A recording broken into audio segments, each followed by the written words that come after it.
ये लड़का अपने कमरे में अकेले बैठकर गेम खेल रहा होता है जिसका नाम जस्टिन है। तभी थोड़ी देर बाद इसके डैड बहुत घबराते हुए और तेजी के साथ अपने बेटे को कुछ सिखाने और याद कराने के लिए जोर देते हैं। अपने डैड को ऐसे हड़बड़ाहट में बातें करता हुआ देख जस्टिन भी बड़ी गौर से अपने डैड की बातों को ध्यान देने लगता है। उसके डैड उसे कहते हैं कि मैं चाहता हूँ कि तुम मेरी बात बहुत ध्यान से सुनो, और इस तरह जस्टिन डैड के अनुसार उनकी बातों को केयरफुली सुनता है। उसके डैड उससे कहते हैं कि वो औरत वापस आ गई है और याद दिलाते हैं कि क्या तुम्हें नियम याद है ना, और ये भी कहते हैं कि तुम्हें अपनी तरफ से जितना हो सके उस औरत को नजरअंदाज करना पड़ेगा, बिल्कुल पिछली बार की तरह। तुम्हें उसकी तरफ बिल्कुल भी ध्यान नहीं देना है और अगर डर भी लगे तो कोशिश करना कि उसके बारे में बिल्कुल ना सोचो। जस्टिन इसे हल्के में लेता है, लेकिन डैड उसका हाथ पकड़कर उसे बोलते हैं कि देखो मेरी तरफ, मैं वादा करता हूँ कि वो चली जाएगी, लेकिन कब? जब तुम सभी झूठा दिखावा करो कि वो हमारे बीच नहीं है। इस तरह बेटे को समझाते हुए डैड उससे भी प्रॉमिस लेते हैं और बेचारा डरा हुआ जस्टिन भी अपने डैड को हाँ बोलकर प्रॉमिस करता है। अब जाते हुए डैड जस्टिन को कहते हैं कि नीचे चलो, तुम्हारी माँ और बहन रात के खाने के लिए टेबल पर इंतजार कर रहे हैं। दरवाजा खोलते हुए डैड फिर से बोलते हैं कि अपने लक्ष्य पर फोकस रहना। अब ये दोनों एक साथ डाइनिंग टेबल की तरफ जाने के लिए सीढ़ियों से उतरते हैं, लेकिन जस्टिन को उतरते समय दूसरे दरवाजे के अंदर से कुछ आवाज आती है, लेकिन अपने डैड के द्वारा बताई गई बातों को ध्यान में रखकर उस आवाज को इग्नोर करता है।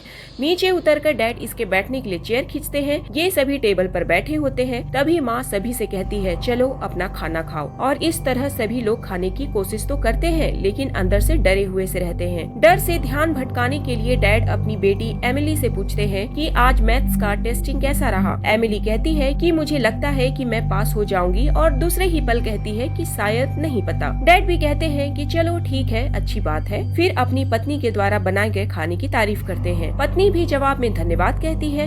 इतने में जस्टिन डैड से पूछता है कि डैड मुझे समझ नहीं आ रहा कि ये सब क्या हो रहा है। जस्टिन के ऐसा पूछने पर डैड जल्दी से उसे अपना मुंह बंद करने को कहते हैं और उसकी बातों का जवाब दिए बिना अपनी पत्नी से नमक मांगते हैं। इधर जस्टिन फिर से डैड से पूछता है कि वो क्यों वापस आई है। ये सुनकर डैड को गुस्सा आ गया और टेबल में हाथ मारकर वो जस्टिन को फिर से चुप रहने को बोलते हैं, और अचानक तभी दरवाजे की खुलने की चरमराहट की आवाज और चलते हुए कदमों की आहट आने लगती है। ये सुन जस्टिन और घर के सभी मेंबर शांत होकर अंदर ही अंदर घबरा जाते हैं। उस समय की डरावनी स्थिति को महसूस करते हुए पत्नी अपने हस्बैंड से कहती है कि हमें कुछ करना चाहिए। हस्बैंड कहता है कि यही एक रास्ता है जो हम कर रहे हैं। सभी लोग घबराए हुए अंदर ही अंदर सिसकियां ले रहे थे, और थोड़ी ही देर में जस्टिन के पीछे काले साए में किसी के नजदीक आने का शोर धीरे धीरे बढ़ता हुआ सुनाई दे रहा था। और इधर डैड भी जस्टिन को कंट्रोल करने और इसे अनदेखा करने की सलाह दे रहे थे, लेकिन जस्टिन इतना अंदर से घबरा रहा होता है कि वो अपना स्पून उठाकर उसे बैक साइड से देखने की कोशिश करता है।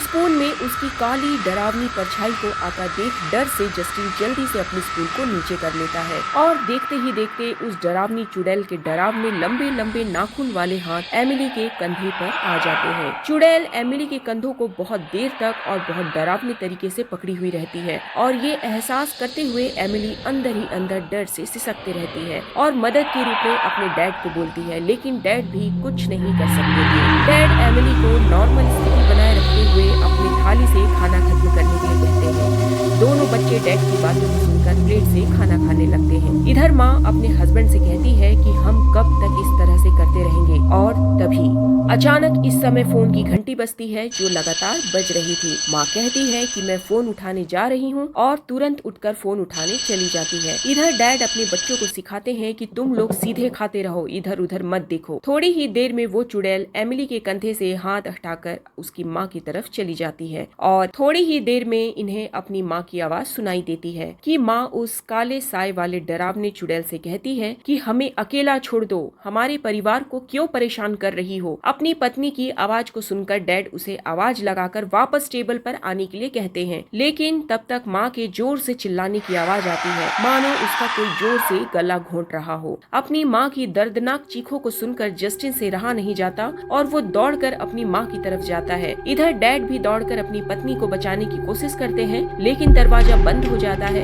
डैड दरवाजा खोलने की कोशिश करते हैं और जोर जोर से चिल्लाते हैं कि छोड़ दो उसे, छोड़ दो, नहीं तुम ऐसा नहीं कर सकते।